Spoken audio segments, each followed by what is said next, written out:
you want to start with one image, always. And then match that image, and then make the other images work with that image. And I'll show you some techniques on how we did that in the tilt shift. If you get an image that you think has been stitched, or you're having a really hard time matching it with the data that you have, it's always a good thing to check, because those can really cause problems if you try to do a stitched image. When you get into Max, you want to make sure you build as much context as you can. For this particular project, you'll see that we built essentially this pyramid shape here, this diamond shape here, which included 1 or 2 blocks on each side. Building more site and building sort of the longer lines, like the curbs in the site, is going to help you match your perspective better than if you just have your site in the middle of or like if you just had your project site, right? And there's a couple of methods to do this. One is, and I think we showed a little bit of that in the animatic. One is to use the animatic stage yesterday. One is to use Google Maps. The other one is to use OpenStreetMap, where you can actually download vector data and import that directly into 3D Studio Max and start extruding. So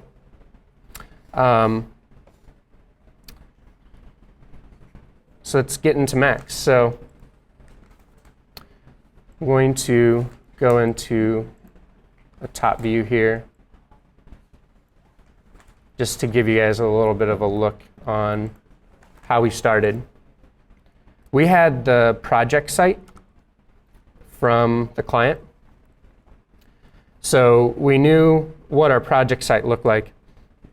And we actually went in then in Google Earth Pro, got a nice high-res map of the area, and started to map in, the different blocks. And then we went a little bit further, and we're able to get many of the different context buildings and their general proportions off of Google Warehouse. So with just a few little sort of online queries and searches, we were able to build primarily most of our site.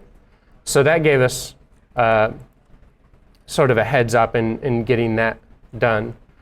So another thing I like to do when I'm doing view matches is once I start view matching, I actually make all my geometry in my scene very simple when I'm doing the initial 5 to 10 different cameras. I know some people tend to just adjust one camera over and over. I tend to adjust cameras based on moves and what I'm trying to accomplish. So if what I try to accomplish in that next step doesn't work, I can always go back to where I was and sort of rethink and start over. So what I did for this particular project was I made just a massing of the roads, because that's what I drew my perspective lines with, or I drew the perspective lines of the roads. So I just made a massing of the roads based on this context model. And then when I started doing my camera match, at the end, we're going to have something that looks like this. So this is, again, the same project, but shot down from the street level. And because of the really tight constraint in the street, we ended up having to use a really wide lens. So we have a number of different lenses, but this was our Canon. We have a Mark II, and it was a 17 millimeter tilt shift, pretty much as wide as we can go here. So the site is right out here in front, where you see the 2 cranes. Again, starting off with this particular image, the 2 images I want to actually match were actually these 2. So it was, again, a little bit of an experiment for me using the lens and the tilt and making sure that we matched it correctly in V-Ray. So there's 2 different images that we stitched together. But again, you don't want to match a stitched image. You want to match the original here. So the original image was the standard Mark II size, which is 56/16 right wide. And then I size it down to 1500, again, just for ease of use in Max. I put in the vertical lines of the different buildings. This one here was a bit of a guess because the building goes back in distance, but we can't actually tell where it is. So I drew that really tall to tell myself that it was more of a guess of where that back of the building is, not necessarily a hard rule. But I was able to get the front corners of the building here because this building here will actually be taken out in the new construction. So we won't be using that as a context building to match. And then the building here in the background. In my foreground, I drew just a simple line for the curb, for the orientation, and then use these, you zoom in on these buildings. The buildings have a stair-step pattern, and I drew in those verticals to help me when I set up my camera in the view match. So we save this out as an image, and I've already set it up here in the background. And what I know is this massing here is actually the building here on the right-hand side. Okay. A question? Sorry, yes, on going back to that horizontal line, is that you mark that as a reference or as the horizontal or as the horizon reference? The blue, the cyan horizontal line? This is just a ruler line. Oh, okay. Yeah. Okay. Sorry. Yeah. I did put a horizon in based on, I used some perspective lines in the scene to give me a horizon. One of the things I know though is, because I shot this with the tilt shift, is it'll be flat. Yeah. And I know that in the view process, I always set it up as 6 foot because that's about my eye level, right? Then I remembered, and I'll show you this in the view selection or in the view match process, that actually the nice little thing here in the foreground is that the restaurant I was shooting in front of flooded the night before. So there was this crew of guys out there in the morning cleaning up all this stuff. So I ended up having to crank my tripod even higher and like stand on a little block to be able to get over some of the stuff they were doing in the foreground. So then I knew I needed to shift it a little to like 6'4" or something like that. But we also have the 17mm tilt shift, and for buildings that are about 30, 40 stories high, we tend to go to the, if possible, to the building in front and shoot from 6th to 10th floor so that we can be above ground a little bit. And sometimes what happens is that the street level will be on the lower side of the shift. So we will take the 3 shots, mid shift, lower and upper part of the shift. Yep. So we end up doing the camera matching on the lower portion. At the beginning, we used the same V-Ray camera lens, 17mm with the lower shift, but I don't know if it's on our computers, but every time we render that, it seems that the proportions of the render are completely off from the lower shift. So I don't know if you have that same experience or if you have. Yeah, and so you're saying you have a really tall image, so you take 3 photos, yeah, and you view match the bottom one. That's right. And then when you render it, there's distortion in the bottom as far as the perspective, or it shifts in the max viewport? Well, in max you don't take 3 renders and then stitch them. You have the 17mm and then you use the vertical shift. And the proportions of the image are usually vertical as well, but you're matching, your camera matching the lower portion. And on our computers, the render is completely off from what we see on viewport to what the final output. So I don't know if it's. You're rotating your camera 90 degrees. Is that what you're saying? You're turning your camera 90 degrees. No. Staying in the horizontal format.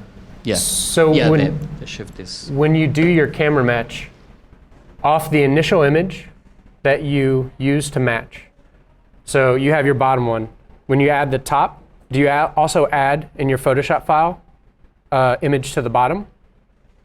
like that space, if you're adding, so you have something 1,000 pixels tall. That's your initial image. You add another 1,000 pixels to the top.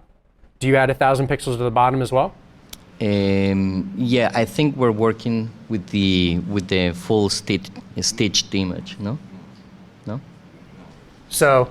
Yeah, but that could be one of the problems. So one of the things I'll show here in the process is when we actually get to the final image, the selection on the screen right now is actually my initial image.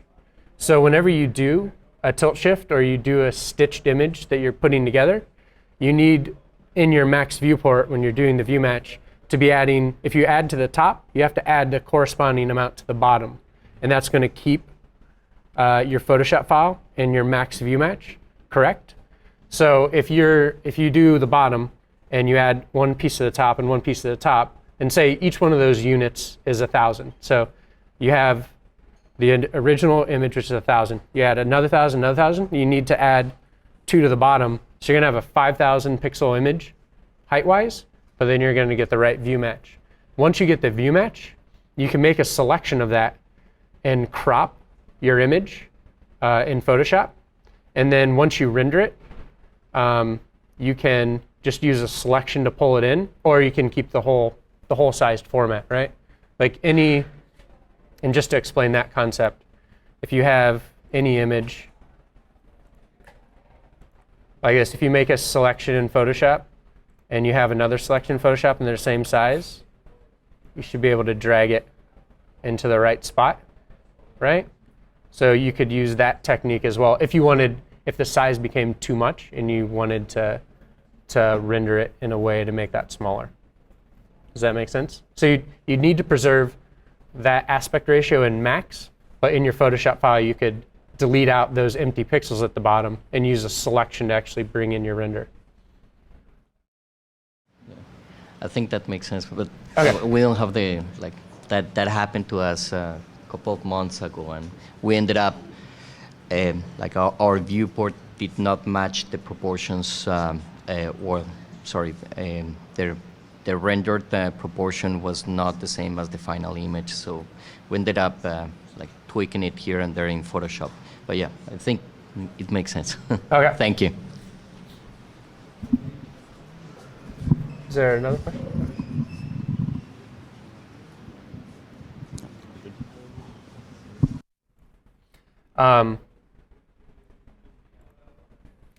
And so for this one, I'll work through this one just a little bit quicker because we have some pre-established cameras, but I'll walk you through the process here on how I did this one. And so again, we're using the same site model that we looked at in the previous image, right? The basic area, the context buildings, and we all know they're pretty much in the right place. So I know when I shot this photo that I was just to the left side of this massing, which is in the model, and sort of in front of this building here. So that's where I started with my camera. Again, like the aerial, I put in a camera, I pointed it towards the site, and this building is that building on the right. So I know that I'm generally in the area I should be. Then the first thing that I wanted to do when I set up this camera then was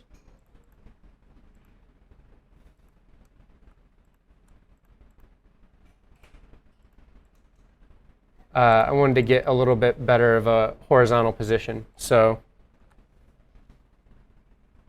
sorry. I wanted to set my tilt first. So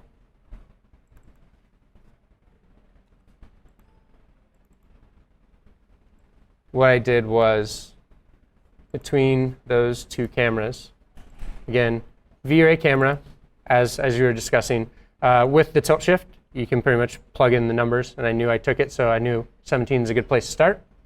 And then what I use for the tilt shift is this vertical offset. So my initial vertical offset, if you just go back here to 0, this is how it came into max with the camera and the target level. If I do that, negative vertical offset, you see that now it's taking that tilt shift into accountability, and the whole site starts to drop down.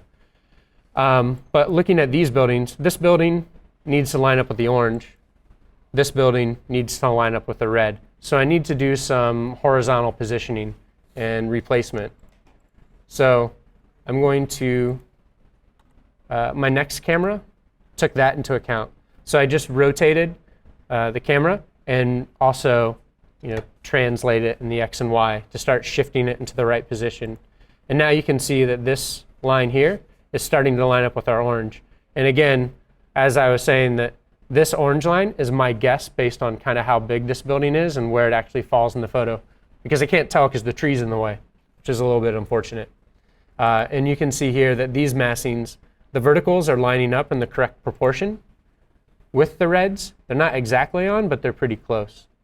And then I wanted to, this is the point where I selected the camera and I realized that I was standing on my tiptoes and I should probably adjust the camera just a little bit. So the other camera was at 6 foot. If we look at this one,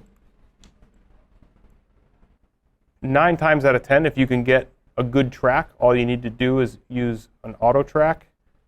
And in PF track, this is where I was talking about aerial footage maybe having a different set of numbers than something like green screen footage. I'm going to start off with a higher candidate number and target number than the defaults. I'm going to probably go up to 200 for a candidate number and 80. What PF track does is it tries to find this number of candidates in the shot as it's tracking, and then it throws out all but the 80 best, so it keeps them. The other thing is I like to try to be quick, and you may notice there's a feature called Show Window, and it will show the size of the item that they're trying to track, and then it shows the window size. This down here, there's a window size and a search range, and so that's what this is representing. And I know, having seen this footage, that it doesn't move very far frame to frame. Even this is where it's moving most quickly. So from one frame to the next. So we can actually, I'm going to turn down the window size down to probably 12, and I can turn down the search range to maybe just 20 for the X and Y. I could even make it, 15 and 25, because I know that I'm only going, in this circumstance, I'm going mostly straight, although these guys over here are moving sideways. So I'll probably just leave it at 20/20 just to split the difference. So that's the show window feature of AutoTrack. And then I'm just going to go ahead and track it. I don't change any of the other features. I've played with them. I haven't really found any reason to tweak them very much. The one key to tracking in general is you want to have parallax. You want to have parts of the scene that are moving differently than other parts of the scene, and that's how the triangulation that the software is happening in the computer is going to be able to really have a lot of data to use to track. Some of the things to really watch out for when doing a track like this. Now again, I did an auto track, and I will show just because it's important. I'm not going to use it when I solve this, but the user track is a really common feature, and it exists in all the tracking software, where this is sort of a little bit more of a manual method, where you pick an item in the scene and you track it because for some reason you know that that's a really good feature. And so here's doing what's called a user track. And you can see over here that if it locks on that object. Talk about here is the actual solving of the camera lens. So this gives us all our 2D points. And if we switch over to the solver tab here, this is where we get the settings for the camera itself. So just like with PF track, we've got options for unknown constant, approximate constant, and known. The varying would be if you had zooms going on within your shot. You could use those, which, like Neil said, we try to avoid at all costs. I usually like to leave it at unknown constant for the first one. And then if I have problems with the solve, I'll go back and try to manually put in. Usually we know, because we are the ones taking the footage, what the actual lens is. But again, here in Nuke, I always do approximate. I've never actually done known, for reasons like Nils said, if it had been cropped in slightly or anything like that, there is a margin for error there. And then down here we've got some options for quality as well. So the default is low, we're going to leave it at low. Usually I'll try one at low and see what kind of solve that gives me. For a simple move like this, a lot of times this can work. But for anything that is much faster, you usually want to bump this up to at least medium, if not high, which we have had to do. And you've also got options here for a reference frame and 3-frame initialization, which I've used a lot. So you can actually tell it kind of a frame in your sequence to look at and try to base the solve around. So a lot of times if I have a solve that looks good throughout a lot of it and it slips in one particular area, I'll pick that frame out and use that as my reference frame. And then we use a 3-frame initialization around that, so it'll kind of pick 3 points around there. And that'll help kind of solve that area. For now, we'll leave it at the default. And we'll jump back into camera tracker here. We'll hit solve camera. And this will run through and create the actual 3D camera.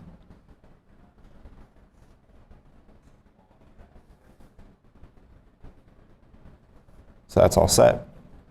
We've got a pretty good distribution of green points here. We've got some red, which are going to be ones that are not used in the solve. And that's normal. Very rarely do I have one that's all green completely. Usually it has some points that it drops. And then as we get further away in the background here, we've got a lot more orange, which are kind of like mid-range. They have some usable data, not quite as much. And that's totally fine. We've got our site is right here. We've got a bunch of points centered around that.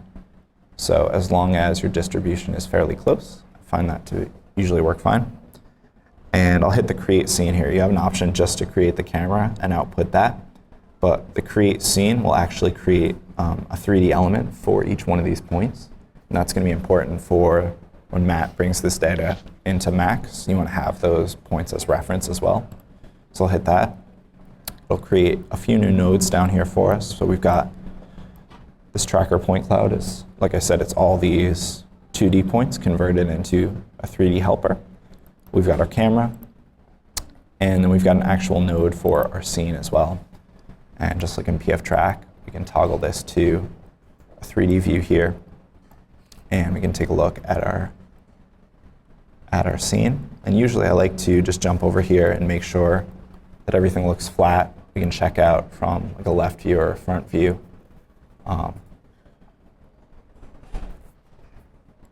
And make sure that everything is not totally skewed or slanted. So check from the front as well. That's looking fine. And so we'll switch back to 2D here.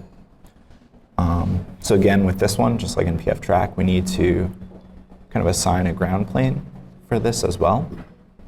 So in Nuke, it's slightly different. What we're going to do is just select some points that are on the plane that we want to use.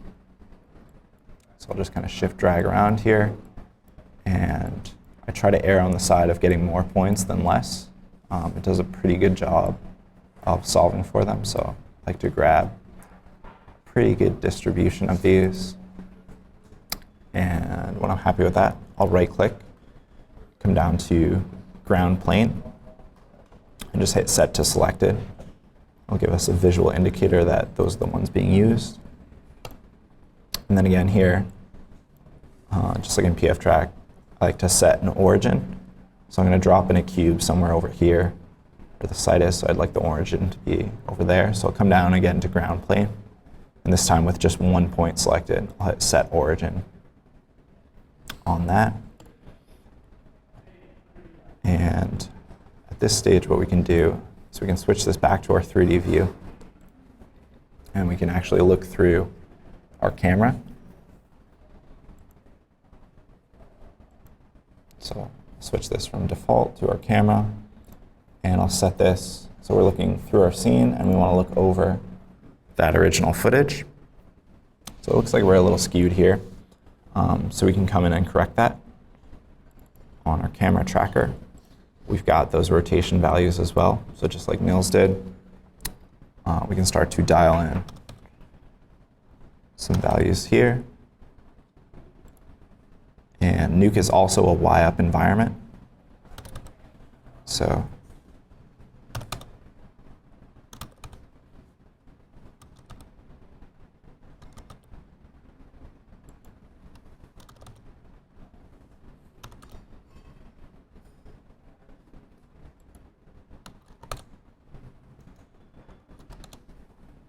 try to get that close, and then a lot of times I like to just rotate the scene so that the perspective lines are matching with something from the site. So I'll take my Y value here and try to spin this.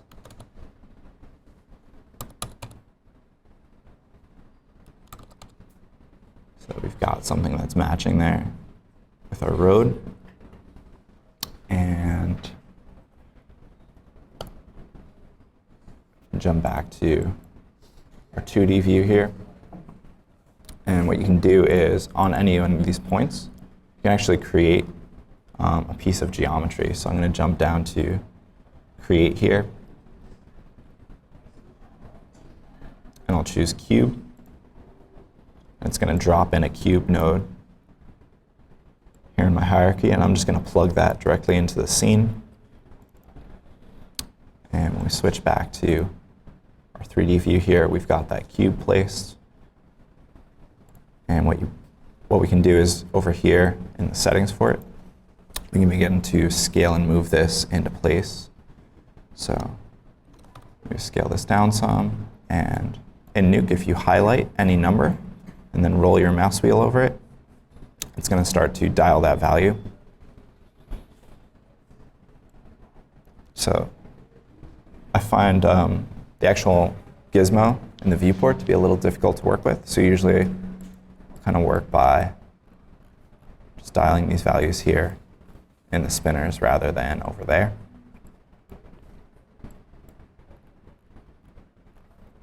So we'll start to move this guy into place.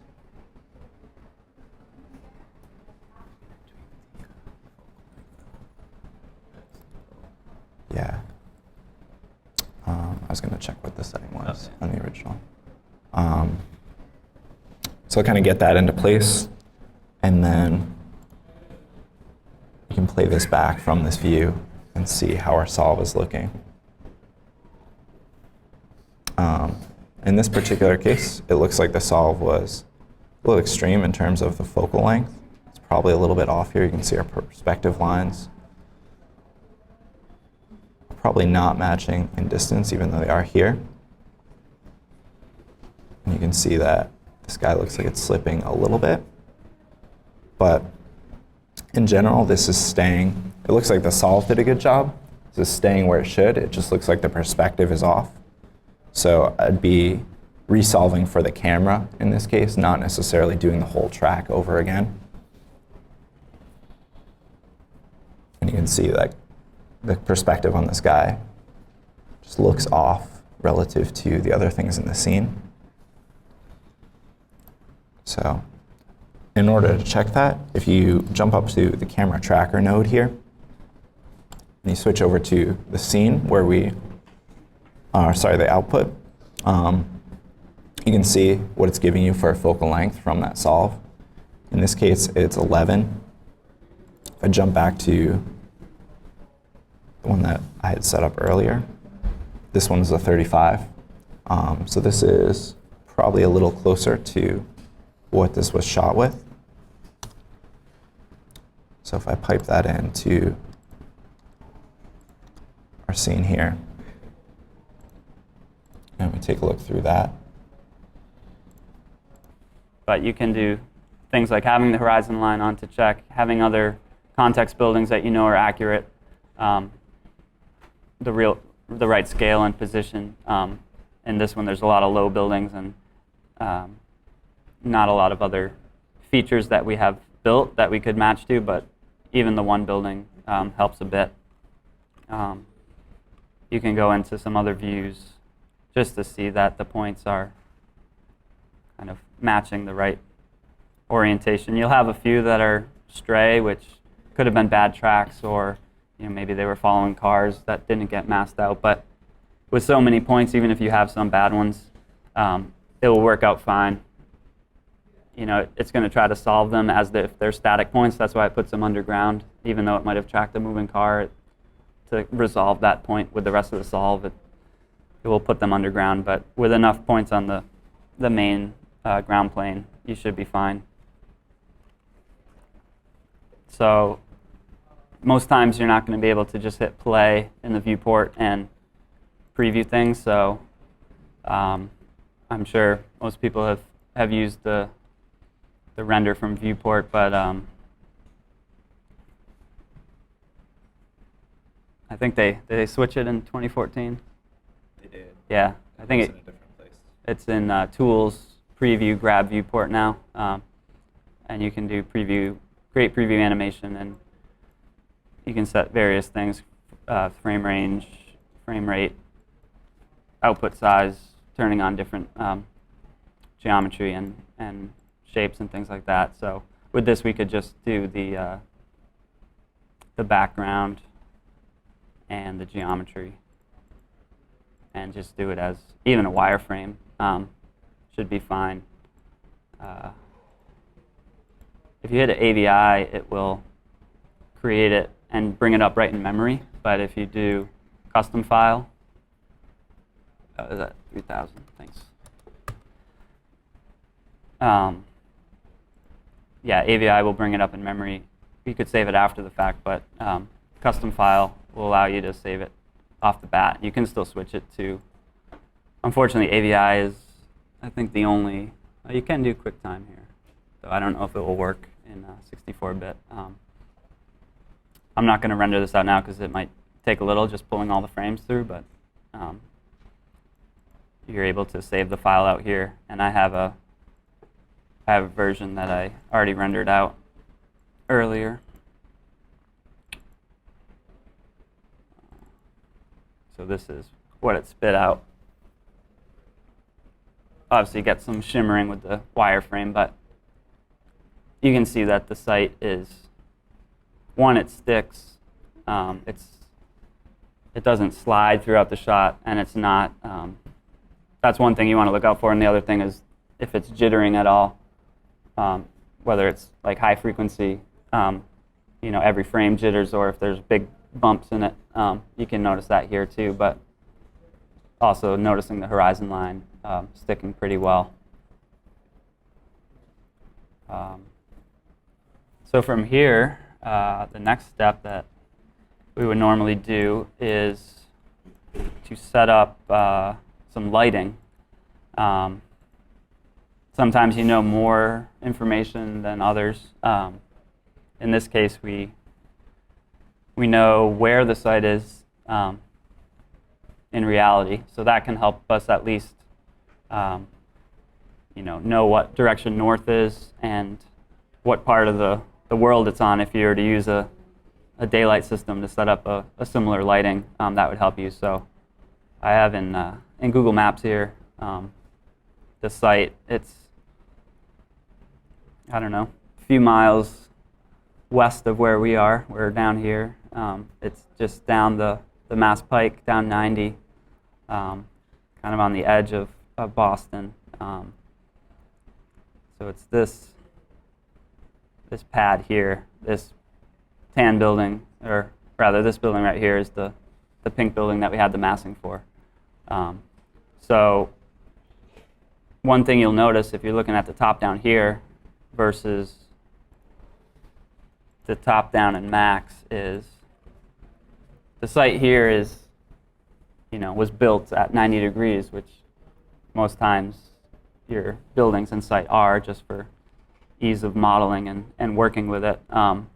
But in reality, the site is a little rotated. So I'm just going to take a quick screen grab of this and bring it into Max just to find out what that rotation is. I have a file here I already saved. But I'm going to bring that in. I've got a quick question for you. On your context modeling, is it really critical to accurately model that, you know, to get the height of the building just right, to get the floor plate just right, and this matching? I mean, it looks to me that it is. I mean, you could spend all day getting it exactly right, but I don't know, you bring it up to 80% or 90%. I mean, even just the general shape. So if you're able to get a Google Maps view, even of the top down, you can trace the right shape, so you get the right footprint. And then I know you can do it in Google Earth. I don't know if doesn't look like the height information is here. Is there Google Earth on this? It's going to throw it off into space somewhere. That's okay. We can highlight the point that we want to link it to and copy the position track and paste that onto our patch. So it will align that position, and then from there you can just rotate things up. What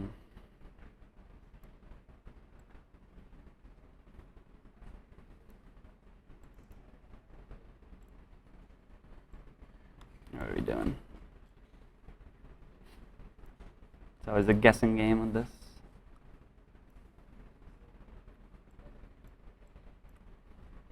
We are not right. There we go. We'll just make these numbers a little nicer. So our corners stick, so if we scrub through, we'll notice that that patch is in 3D space, covering up that corner of the building, but we want to scale it up a little.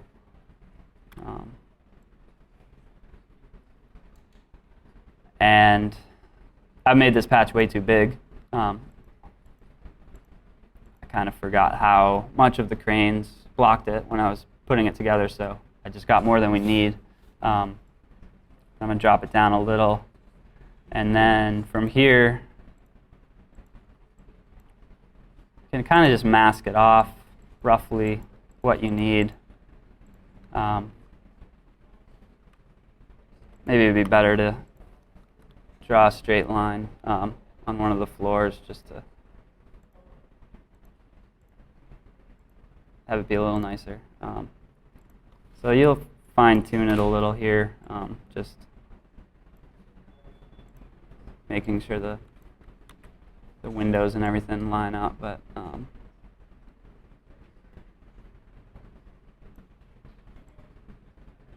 actually sometimes you even need to scale it non-uniformly, so in this case we might want to scale it up just in the Y.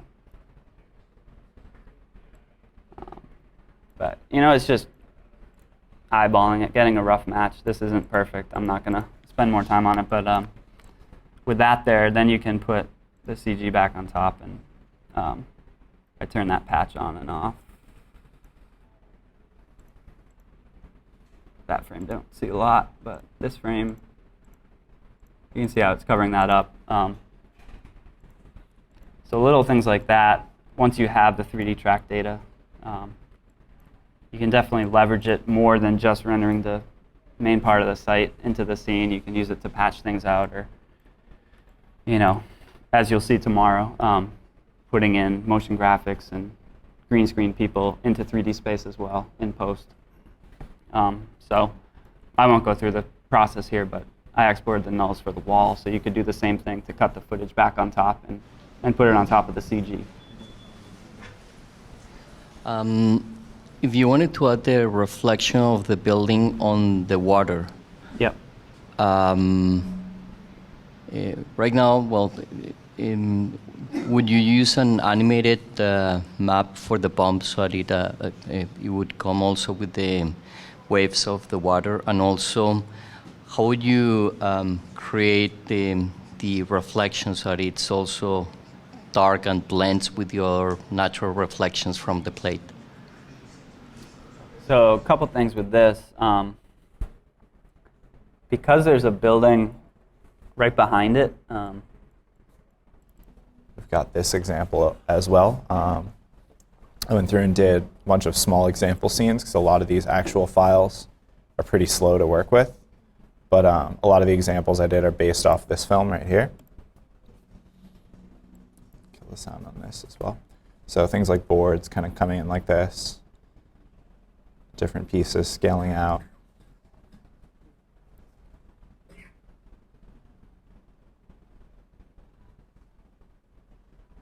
Pieces folding out like this, kind of the curtain walls coming on in different ways, pieces folding out. For things like the slabs kind of sliding on like that around corners.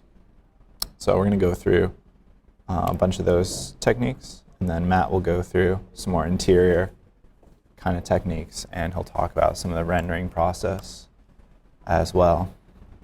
So I'm going to jump over into Max here. The first example that I've got is based off that boardwalk shot in the movie that we just took a look at, with the boards kind of sliding on like this. And there's a few different ways you could go about something like this. It's kind of hard to see up there on the screen, but if we take a look at section I, and we'll do the transform of it, and then we'll do, for the amount that we want to move the keyframes, we'll do a number, and then we'll multiply it by the number of the selection that that object is. So we'll do, I don't know, 5 times I. And I'll just take one of these objects and test this and make sure it works. And it looks like it's working fine. You can see when I run that, it just shifts the keys over by 5. So what'll happen is every single object that we have selected, so that's the first object, keys are going to be shifted by 5. On our second object, they're going to be shifted by 10, because we're multiplying that, and down the line. So what we can do is we can switch our selection type from rectangle to the spray can. I use a lot for this technique, and we'll just go kind of in order here. Select these very quickly, and then run that script. And you can see what happens now is they kind of build on in order, right? So we can just kind of cruise around to all the different sections here, and it makes it a little more visual. It's not this huge complicated script that's trying to do everything all at once. It's got some user input as well. So that's why I like to do these little one-offs like this. So really quickly now, from one animation, we've got kind of some cool timing going here. And this script is, this little snippet here is totally reusable, and it's good for any type of animation you do as long as it's transform related. So this could be a position, this could be a scale, this could be a rotation, and it could be any number of objects. So if you just have like a little arsenal of little snippets like this that you can jump to, that works out really well. So do the same in back here. Cruise through these guys. And just make sure we're not grabbing anything on the other side there. And for these ones back here, we want to make sure that we also go in and manually offset these keys so that they're starting a little later, so that as this front side here finishes, then the back side picks up. So right about there. And then we'll do the same over here on this side. On that, and slip those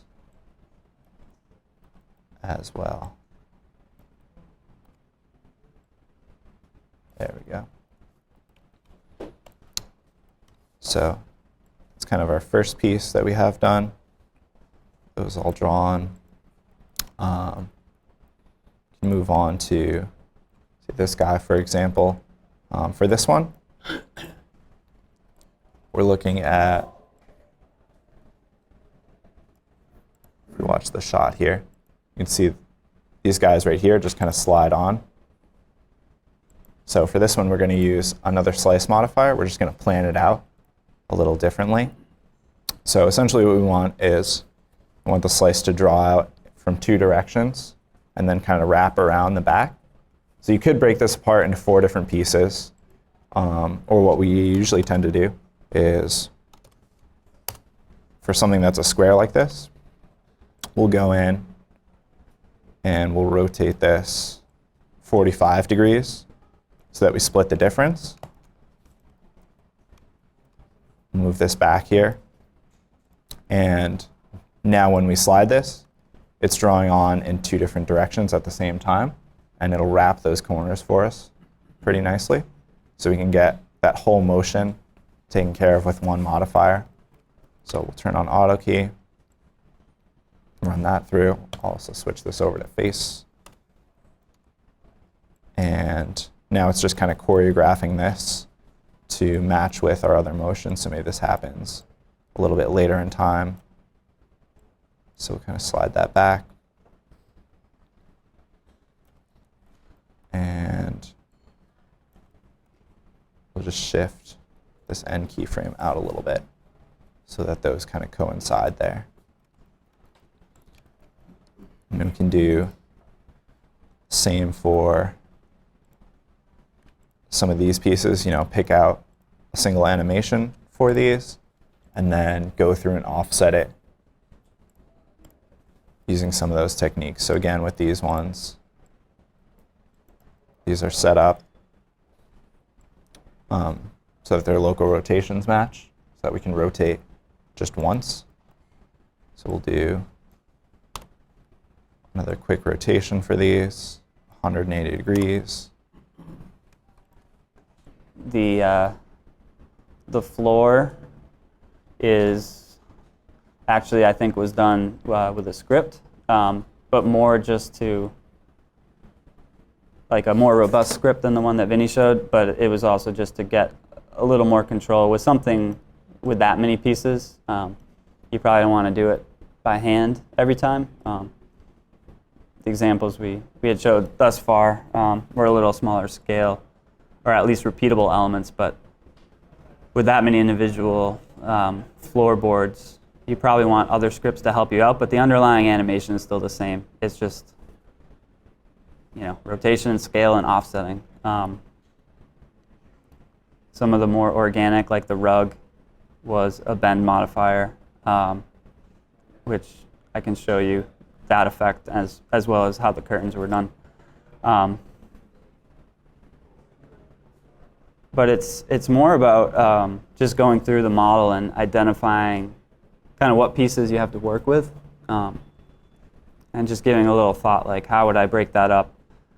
How would I offset things and link things, and you know, what order should things come on in? But at the end of the day, the techniques used are pretty much the same for all of these things. You know, in this example, we had some pieces animating off, and then things animating on in their place, and it's just kind of that sleight of hand and offsetting the keys, just having the timing right, that sells it.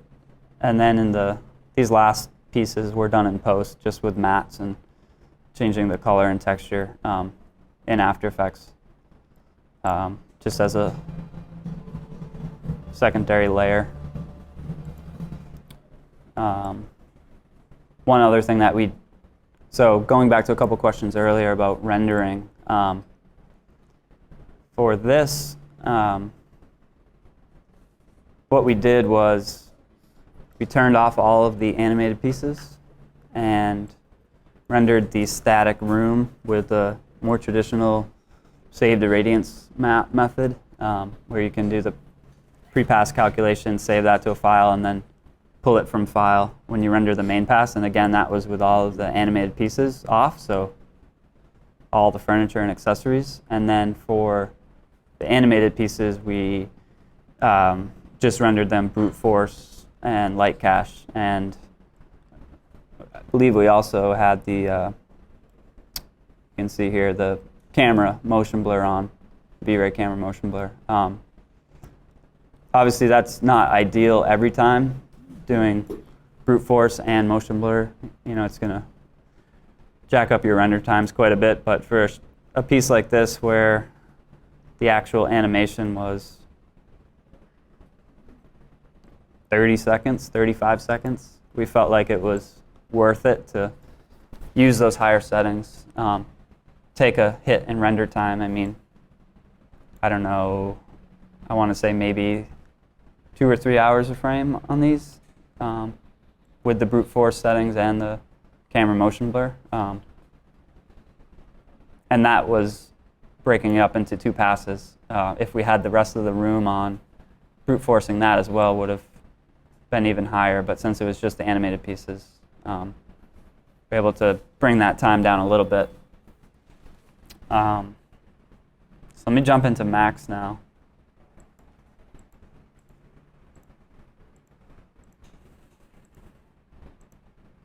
Let's go through a couple quick examples. I don't need to go into too much detail because, like I said, the techniques used are similar to what Vinny showed, but I have a couple examples here set up. So here's our favorite artichoke pendant lamp. Probably seen this before. I'm in the camera. So, you know, however you get this model, it may be in various states, and you need to do a little prep work up front. This one's already broken up into a few pieces, but not all the pieces we'll need. So it does have like the metal and the plastic and things like that. But like these leaves, for instance, are all one object. So we'll need to break those up before we animate it. But first, just kind of want to assess the model and figure out how you want to animate it on before you really start getting in there and start turning on auto key and rotating pieces. You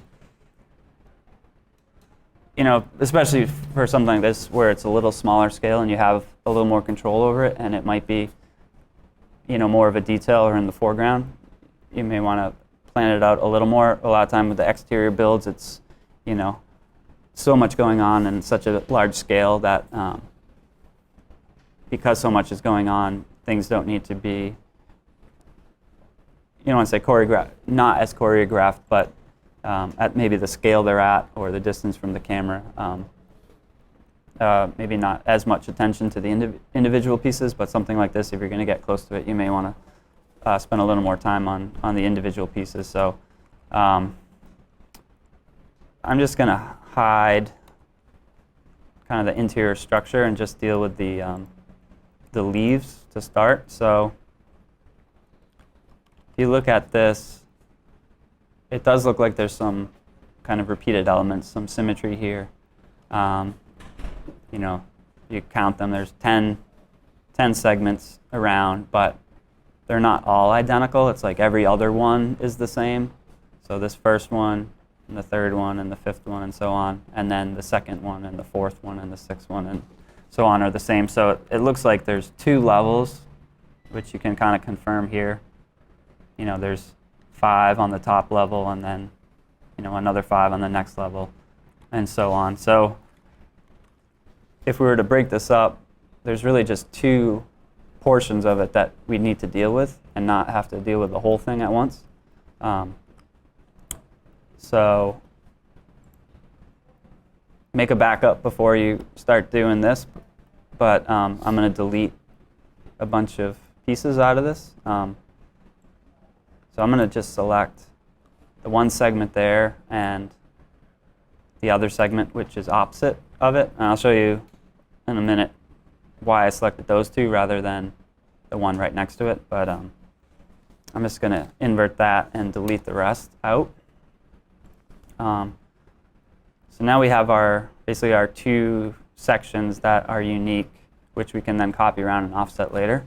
If I go into a side view here, I'm going to split this up. If you go into sub-object mode and the pieces are already elements, there's an easy way to attach all those. It has to be an edit mesh, not an edit poly, but if you switch that up and you select all the elements, if you go down to explode and set the number as an angle, if you set it to 180 and hit explode by objects, we'll now save out each element as a separate object, which is useful when trying to break up pieces that are already elements. If you select a piece and it selects the whole thing, then you're going to have to do some slicing to break it up. But if they're already elements, this will help out. But as we saw before with the slice plane breaking things up, if you explode by element, the pivot is still going to be what the original object was. So I'm going to start off just by resetting the pivot to the center, and then just quickly put the pivot on the corner of the pieces, just to make the animation a little better. So I think Nils had said this a few times. I'm sure other people use similar things, but I think he said if you have to do something more than 17 times, you should script it. I think we only have 12 pieces here, so we're good to do it by hand. The final thing I just want to touch on quickly here, won't spend too much time on it, but just a quick explanation on the comping the two passes together. I mean, it may seem straightforward, but I just wanted to show you have obviously your beauty pass, and then an animated pass. In this case, it was an animated people in car pass. And with the techniques we've done earlier, you're catching the shadows and also the reflections of the people in the glass storefront. You notice, I guess, at the beginning, you see those lighter gray is the reflection in the glass there. So you can just slap it on top and it will work because everything was matted out. But if you set up some multi-matte elements, you can separate the different channels. And in After Effects, you would do that with the set matte effect.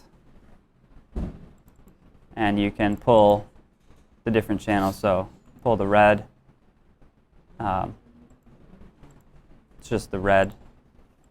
And you can use a track matte on the people in car pass using an alpha matte mode. And now you have just the people, no cars, and also no shadows and reflections, just the people. So you can color correct them separately. You could duplicate that and then use matte from green channel instead. Now you have the cars. Duplicate that a third time and not use a track matte and put that under it. And then this would be your shadow control. So